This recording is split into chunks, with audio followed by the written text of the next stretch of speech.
Hallo, heute ist Dienstag, der 29. Dezember 2020. Wir sind immer noch bei der toxischen Maskulinität. Na, wird's euch schon langweilig? Na gut, wohl eher nicht, sonst hättet ihr das Video ja jetzt nicht angeklickt. Heute versuche ich weiterhin darzulegen, wieso diese Überzeugungen aus dem Reich der toxischen Maskulinität sich immer so stark an Geschlechterunterschieden abarbeiten. Die zugrunde liegenden psychischen Mechanismen sind ja eigentlich völlig geschlechterneutral. Drum werde ich ein paar Erlebnisse, Schlussfolgerungen und auch ein paar Perspektiven betreffender Menschen beispielhaft rekonstruieren. Beispielhaft, das heißt halt auch, dass es nicht für alle betreffenden Menschen gelten muss, die solche toxischen Denkmuster haben, aber mir geht's halt nur darum zu zeigen, wie es dazu kommen könnte. Wie die letzten Male ist auch heute wieder eine Triggerwarnung fällig. Ich werde mit harter, verurteilender Sprache herumhantieren und auch der Hass wird zum Greifen nah sein. Daher solltet ihr das Video nur weiterschauen, wenn ihr euch das auch wirklich zutraut. Und nicht zuletzt tauche ich heute wieder mal in die Mottenkiste der Geschlechterstereotype ein, aber schließlich reden wir von erwachsenen Menschen und deren Kindheit liegt nun auch schon mal eine Weile zurück. Daher lässt sich das nicht vermeiden, dass wir alte, längst überholte Klischees aufgreifen. Gut, nochmal der Schnelldurchlauf zur Wiederholung. Toxische Maskulinität erkennt man meiner Ansicht nach daran, dass die Leute ständig alle möglichen Dinge gendern, in männlich und in weiblich und dann alles Weibliche als schlechter einstufen als das Männliche. Etwas abstrakter formuliert, die Eigenschaften, die mit Männlichkeit in Verbindung stehen, sind Stärke, Zähigkeit, Bedürfnislosigkeit und so weiter. Die Eigenschaften, die mit Weiblichkeit in Verbindung gebracht werden, sind dagegen Sanftmut, Abhängigkeit, Bedürftigkeit etc. Das bedeutet also, Stärke wird als höherwertiger angesehen als Schwäche, Autonomie als höherwertiger als Abhängigkeit und so weiter und so weiter. Toxisch maskuline Menschen blicken auf jene herab, die eher Eigenheiten aus der weiblichen Kategorie zeigen und kehren ihre eigenen, männlich konnotierten Eigenheiten hervor. Manche von ihnen hegen einen regelrechten Hass auf alles Weibliche und gegen Frauen insbesondere. Was sie den Frauen auch nicht zugestehen, ist deren Aussage, dass sie diskriminiert werden würden und daher besondere Unterstützung bräuchten. Sie halten dagegen, dass alles umgekehrt ist. Eigentlich seien es die Frauen, die gegenüber den Männern ständig unfair bevorzugt werden. Im letzten Video habe ich als erstes Beispiel dieser Bevorzugung das Privileg der Schwäche vorgestellt. Und heute geht es weiter mit dem Privileg der Fürsorge. Erinnert euch zurück an das letzte Video, in dem ich darüber sprach, dass Jungs zumindest in der Vergangenheit vermehrt dazu erzogen wurden, ihre Verletzlichkeit und Schwäche zu unterdrücken. Wenn sie ehrlich gezeigt haben, dass sie etwas verletzt hat, dann wurden sie von anderen Kindern ausgelacht oder von den Erwachsenen zurechtgewiesen. Verzärtel den Jungen nicht so, lautete damals die strenge Forderung der ebenso strengen Väter an ihre milde gestimmten Ehefrauen. Wenn die Kinder Anzeichen der Verweichlichung gezeigt haben, dann wurden sie mit einer ordentlichen Tracht Prügel wieder auf Linie gebracht. Jungs mussten sich also früh angewöhnen, gewisse Gemütsregungen zu unterdrücken. Schwache Gemütsregungen wie Schmerz, Verletztheit oder Angst. Kinder, die derart gedrillt wurden, ihre authentischen Gefühle zu unterdrücken, können, wie schon im letzten Video erwähnt, in einen Zustand kommen, den man Affektisolierung nennt. In diesem Zustand nehmen sie die unterdrückten Gemütsregungen oder eben Affekte nicht einmal mehr an sich selbst wahr. Wenn diese Kinder über Ereignisse sprechen, bei denen sie eigentlich Angst hatten oder die sie verletzt haben, dann kann es passieren, dass sie diese Angst oder Verletztheit beim Erzählen schon gar nicht mehr fühlen. Was sie dann erzählen, das klingt so unaufgeregt, als wäre eigentlich gar nichts weiter passiert und als gäbe es gar keinen Grund, sich Sorgen zu machen. Der Gedanke, dass das Kind sich vielleicht in dem Moment wirklich geängstigt hat und jetzt gerade Halt sucht, ist dann für Außenstehende gar nicht mehr so offensichtlich. Ganz anders, wenn ein anderes Kind tränenüberströmt angelaufen kommt und erzählt, dass gerade etwas ganz, ganz Schlimmes passiert ist. Bei dem letzteren Kind wird viel stärker sichtbar, dass es in Not ist und Unterstützung sucht. Bei dem ersteren Kind scheint ja gar nichts passiert zu sein. Ziehen wir mal in Betracht, dass es früher vor allem die Jungs waren, die ihre schwachen Affekte ausgetrieben bekommen haben und diese daher eher in so eine Affektisolierung hineinschlitterten als die Mädchen. Erneut kommen wir zu einem Ungleichgewicht. Es sind dann also die Notlagen der Mädchen, die so emotional glaubwürdig vorgetragen und darum von anderen auch wahrgenommen werden. Ihre Not landet damit auf der Agenda der Missstände, die wahrgenommen und die behoben werden müssen. Die Nöte der Jungs bleiben vergleichsweise unsichtbar, da ja auch ihr Leiden unsichtbar ist. Das Privileg der Mädchen besteht also darin, dass ihre Notlagen als solche erkannt und auch behandelt werden. Die Notlagen der Jungs hingegen werden gar nicht ernst genommen. Ihnen nimmt man gar nicht erst ab, dass sie ernsthaft verletzt sein könnten.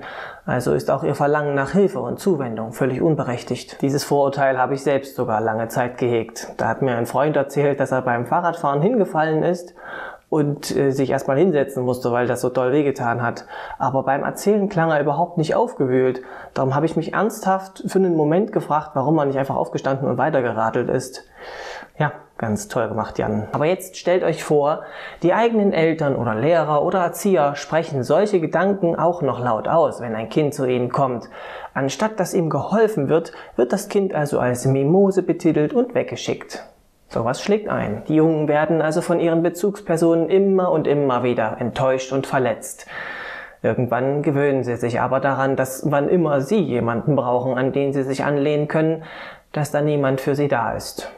Die Erwachsenen versorgen nur diejenigen Kinder, die am meisten weinen, nicht diejenigen, denen es am schlechtesten geht.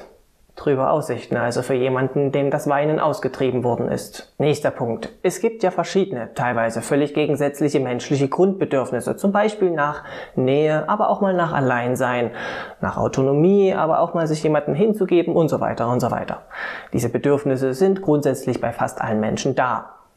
Die richtige Balance zwischen diesen gegensätzlichen Wünschen zu finden, nennt man deswegen ja auch Grundkonflikte. Durch ihre Erziehung wird nun den Jungs diese Balance stets sehr deutlich in Richtung Autonomie und Distanz gedrängt. Sie dürfen schlicht gesagt keine Schwäche zeigen und auch keinen Wunsch nach Nähe oder Umsorgung haben. Wenn ihnen danach dürstet, müssen sie sich was einfallen lassen, sich mit etwas Angenehmem ablenken oder zusammenreißen oder sonst wie irgendetwas dagegen unternehmen. Zu sehen, wie andere, also vor allem die Mädchen, jedes Mal liebevoll getröstet und umsorgt werden, wenn sie mal was haben, weckt anfangs in den Jungs vielleicht noch einen stillen Neid. Irgendwann aber, wenn sie ihre eigenen Bedürfnisse erfolgreich niedergerungen haben, dann ist ihnen nicht einmal mehr ersichtlich, wozu dieses Anlehnen überhaupt gut sein soll. Es geht doch auch ohne. Es geht doch auch allein. Hier tritt dieselbe Dynamik ein, wie ich im letzten Video schon mal beschrieben habe. Wenn man erstmal blind geworden ist für die eigenen Bedürfnisse und Sehnsüchte, dann versteht man die bei anderen irgendwann auch nicht mehr. Die Wünsche der anderen nach Bindungen erscheinen ihnen dann irgendwann völlig überflüssig. Dieses andauernde bemuttert werden und ellenlange Durchwälzen von Problemen, dieses Betütteln und Bemitleiden.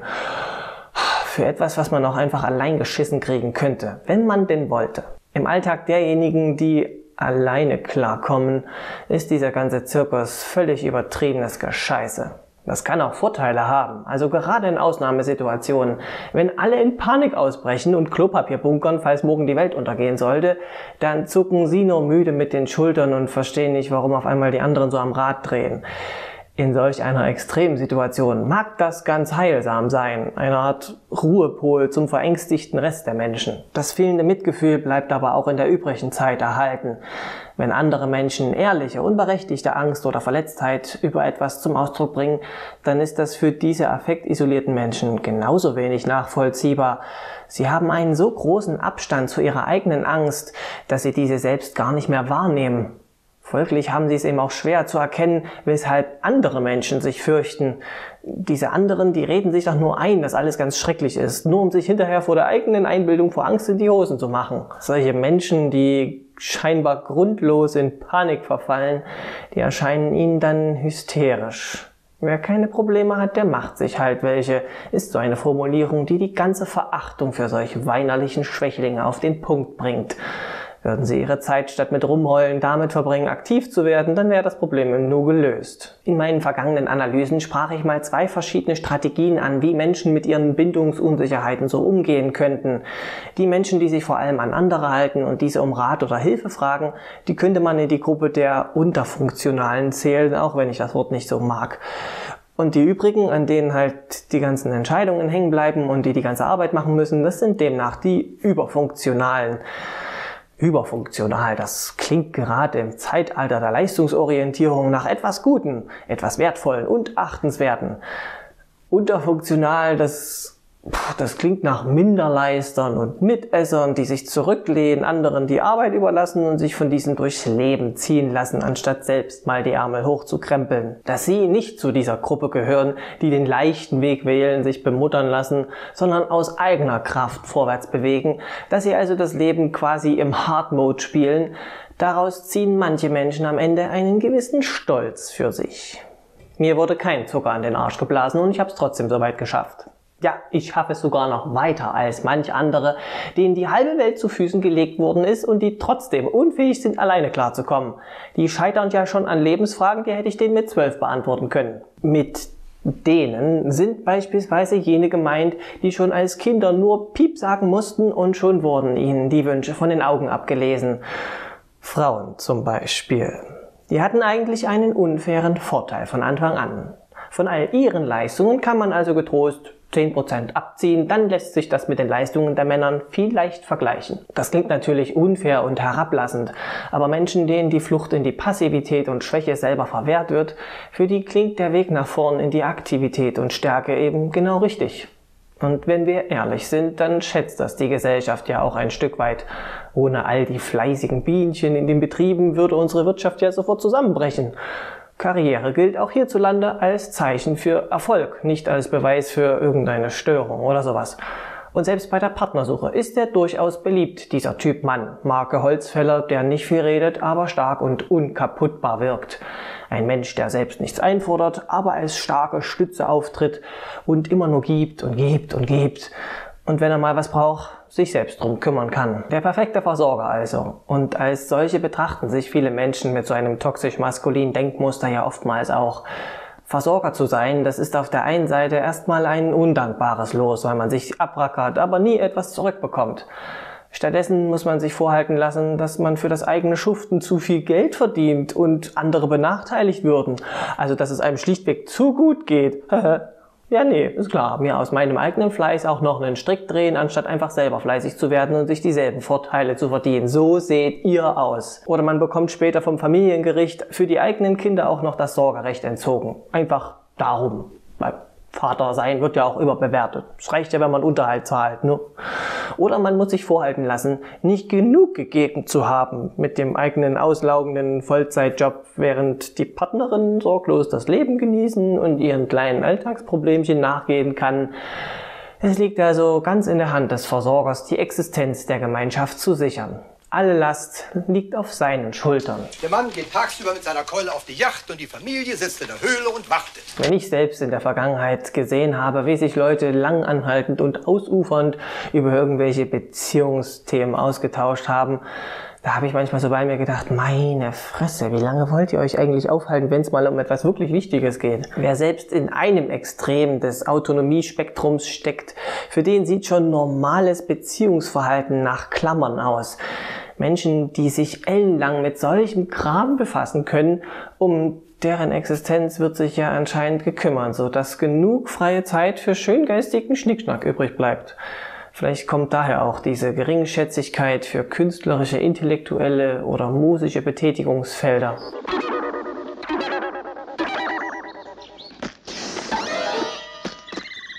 Die Probleme des Versorgers sind da fundamentaler und ehrlich bedrohlicher.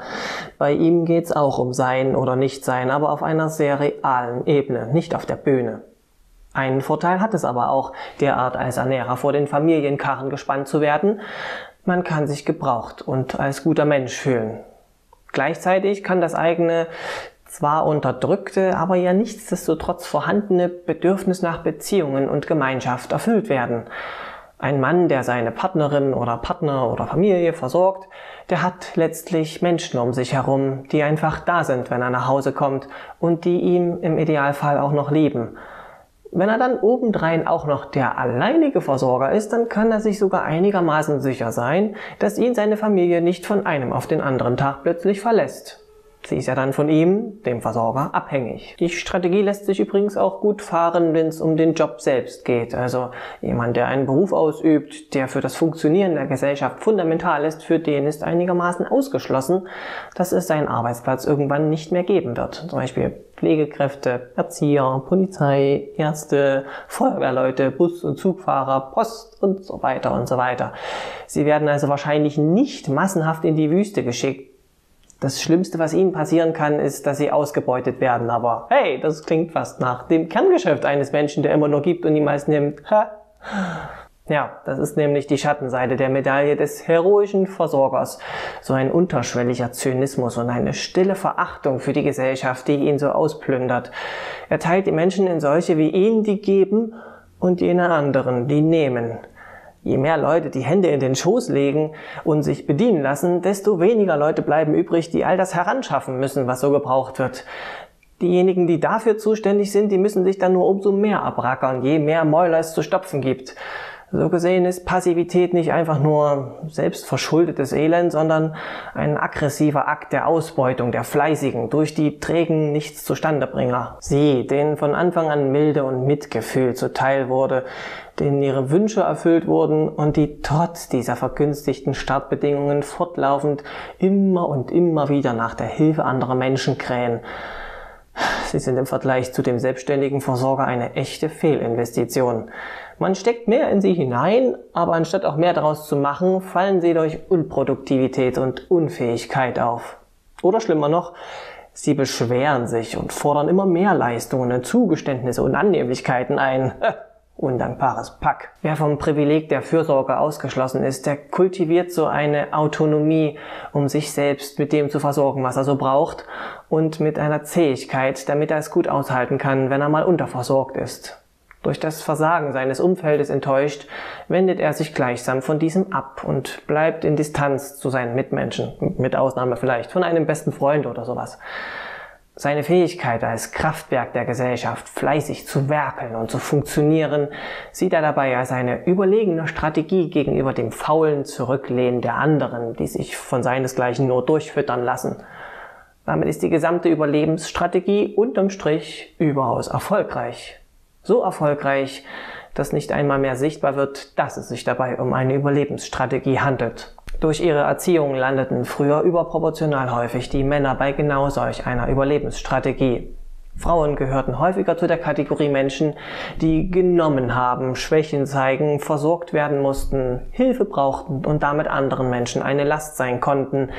Ich formuliere das bewusst so drastisch, um zu zeigen, wie brutal und menschenverachtend am Ende diese Denkweise ist und weil ich ahne, dass viele Menschen heute noch so denken. Schließlich gibt es jede Menge Menschen, die auf ihre eigenen Rechte verzichten, zum Beispiel auf zustehende finanzielle Grundsicherung, einfach nur weil sie sich schämen und sie eben anderen keine Last sein wollen. Auch in den Kommentaren schreibt ihr mir immer wieder, dass ihr euch in meinen Beschreibungen gespenstisch gut beschrieben gefühlt habt. Ich habe daher den Verdacht, dass diese Muster weiter verbreitet sind, als mir lieb ist. Wenn ihr selbst jetzt vielleicht auch erkannt habt, dass ihr manche dieser Überzeugungen habt, vielleicht konnte ich ja mit dem heutigen Video ein bisschen dabei helfen, dass ihr eine Idee bekommt, woher sowas stammen könnte. Auch wenn es da natürlich noch jede Menge andere möglichen Erklärungen geben könnte. Das war übrigens jetzt gerade an alle gerichtet, die mir hier zuhören. Egal, ob ihr Männer seid oder nicht. Toxische Maskulinität war in der Vergangenheit durch diese sexistisch eingefärbte Erziehung stärker bei Männern ausgeprägt. Aber längst haben sich die Geschlechterunterschiede angeglichen und solche toxischen Muster sind bunt in allen möglichen Gesellschaftskreisen verteilt. Und umgekehrt sind auch längst nicht mehr alle Männer von dieser Ideologie betroffen. Ich brauche hoffentlich nicht zu erwähnen, dass diese toxischen Überzeugungen von falschen Annahmen nur so strotzen und an der Lebensrealität der scheinbar so privilegierten anderen meilenweit vorbeigehen. Aber gleichzeitig eignet sich diese Weltansicht, die alle Menschen pauschal so in zwei Lager einteilt, sehr gut dazu, um Identität zu stiften innerhalb der eigenen Gruppe und gleichzeitig auf die andere Gruppe so herabzublicken. Man kann sich richtig hineinsteigern in diese Wut auf die anderen. Aber gleichzeitig möchte ich auch zeigen, dass hinter dieser Wut und Verachtung ein verdrängtes Leid steckt und dass sich vielleicht nur noch nie jemand gekümmert hat. Das macht das Ergebnis jetzt nicht besser oder weniger verletzend, aber es eröffnet vielleicht den Blick auf die Beweggründe hinter solchen verletzendem Verhalten.